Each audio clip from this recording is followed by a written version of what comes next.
A very good morning to all. Welcome to medical concept nursing. तो आज जो हम पढ़ने वाले हैं वो माइक्रोबायोलॉजी यूनिट है, इम्यूनोलॉजी। इस यूनिट को हम पूरे 6 लेक्चर्स में पूरा करेंगे। तो आज जो इसका पहला लेक्चर है वो इम्यूनिटी और इट्स कंपोनेंट है, वो हम पढ़ेंगे। इम्यूनिटी और उसके कंपोनेंट के बारे में पढ़ेंगे। ऐसे ही करके हम इम्यून रिस्पॉन्स सेकंड लेक्चर में लेंगे। थर्ड में antigen, antibody and its complement. Fourth में लेंगे antigen and antibody reaction. Fifth में लेंगे हाइपर सेंसिटिव रिएक्शन। सिक्स में लेंगे immuno prophylaxis and immunisation schedule. ठीक है, तो आइए शुरू करते हैं आज की यूनिट को। Immunity. Immunity means resistance offer. अगर हमारी बॉडी में कोई माइक्रो ऑर्गेनिज्म एंटर कर रहा है, कोई फॉरेन सब्सटेंस एंटर कर रहा है, तो हमारी बॉडी क्या करती है, उसके अगेंस्ट रेजिस्टेंस ऑफर करती है। उसी को इम्यूनिटी बोला जाता है।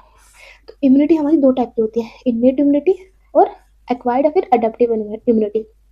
तो पहले है इन्नेट इम्यूनिटी। इन्नेट इम्यूनिटी वो इम्यूनिटी होती है जो बाय बर्थ हमें मिलती है। Inborn resistance against infection that individual possesses right from birth due to his genetic और constitutional makeup। ठीक है, यानी कि बाय बर्थ हमें मिल रही है हमारे जेनेटिक और कॉन्स्टिट्यूशनल मेकअप की वजह से। अब इसकी प्रॉपर्टीज क्या होती है? इम्यून रिस्पॉन्स अकर इन मिनट की। जो ये इम्यूनिटी होती है इसका इम्यून रिस्पॉन्स मिनट्स में आ जाता है। इसको पीरियड एक्सपोजर टू एंटीजन की रिक्वायरमेंट नहीं होती है, साथ में इसकी कोई इम्यूनोलॉजिकल मेमोरी भी नहीं मिलती है।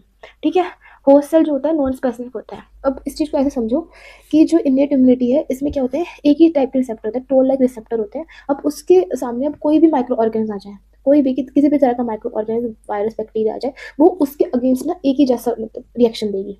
उसको बोलते हैं नॉन स्पेसिफिक, सबके लिए एक जैसा। ठीक है, अब इसके कंपोनेंट है एनाटॉमिकल बैरियर।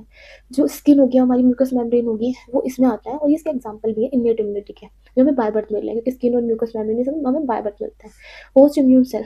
ठीक है, एनके सेल होगी, phagocyte, mast cell, dendrite cell. इन सभी सेल के बारे में आगे इसी लेक्चर में पढ़ेंगे। फेगोसाइट का मतलब होता है एनगल्फमेंट ऑफ माइक्रोब, और डेंड्राइट सेल साइटोकाइन प्रोड्यूस करते हैं। अभी के लिए इतना समझ लो कि ये सिग्नलिंग हेल्प करते हैं, सिग्नलिंग प्रोटीन होते हैं। ठीक है, इसके बाद है कॉम्प्लीमेंट पाथवे। ये क्या है, ये भी हम आगे इसी लेक्चर में पढ़ेंगे, जिसमें अल्टरनेट एंड मैनुअस बाइंडिंग पाथवे आते हैं। उसके बाद है normal normal resistant flora. Basically हमारे जो हमारी बॉडी में क्या है, एंटी बैक्टीरियल सब्सटेंस बनते हैं हमारे फ्लोरा में।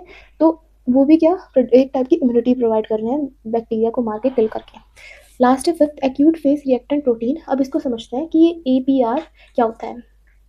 APR are protein synthesise by liver. की ये प्रोटीन होते हैं जिन्हें लीवर सिंथेसाइज करता है। और जब भी कोई एक्यूट इन्फ्लामेटरी रिस्पॉन्स आता है तो ये क्या होता है, बढ़ जाते हैं, इंक्रीज हो जाते हैं।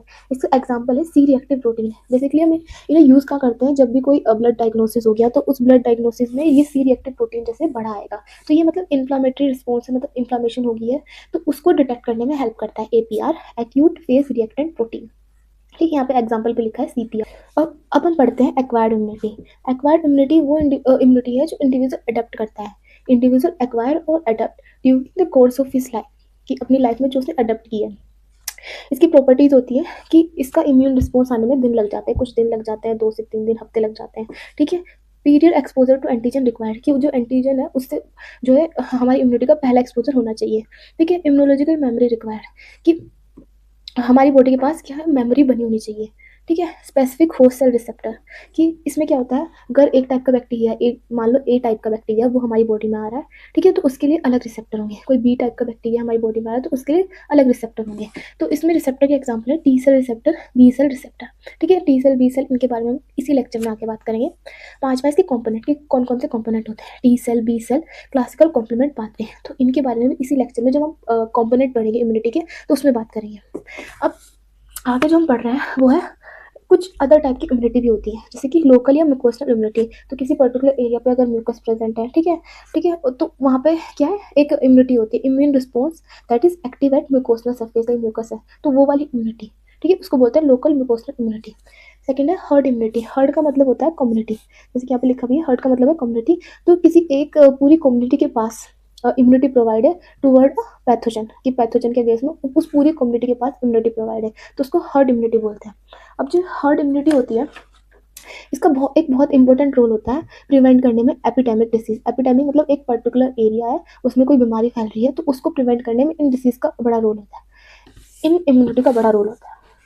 तो H develop vaccination against some disease की, एच मतलब हर्ड इम्यूनिटी की हेल्प से हमने बहुत सारी वैक्सीन डेवलप की है। ठीक है, क्योंकि जो इस पर्टिकुलर एरिया में जो भी लोग रहते हैं उनके पास क्या आ गई है, इम्यूनिटी आ गई है। तो उनकी उनकी हेल्प से हमने क्या है, वैक्सीन वगैरह बना ली है, इम्यूनिटी बना ली है जो हमने लोगों को दी है। ठीक है, तो वैक्सीन बनाई है, जैसे कि वैक्सीन है diphtheria pertussis vaccine, measles mumps rubella MMR vaccine, polio small pox vaccine. ठीक है, अब हम आगे बढ़ते हैं आगे। ठीक है, तो अभी हमने देख लिया इन्हेट इम्यूनिटी पढ़ ली और एक्वायर्ड एडेप्टिव जो इम्यूनिटी थी वो भी हमने पढ़ ली। ठीक है, लेकिन जो एक्वायर्ड एडेप्टिव इम्यूनिटी है इसके भी फर्दर टाइप है। ठीक है, एक है एक्टिव एक्वायर्ड इम्यूनिटी, एक है पैसिव एक्वायर्ड इम्यूनिटी। एक्टिव का मतलब है कि बनाना पड़ रहा है। ठीक है, और पैसिव का मतलब है बनी बनाई मिल गई। ठीक है, इनको याद रखना। ठीक है, तो एक्टिव एक्वायर्ड इम्यूनिटी की फर्दर दो क्लासिफिकेशन है, नेचुरल एक्टिव इम्यूनिटी और आर्टिफिशियल एक्टिव इम्यूनिटी।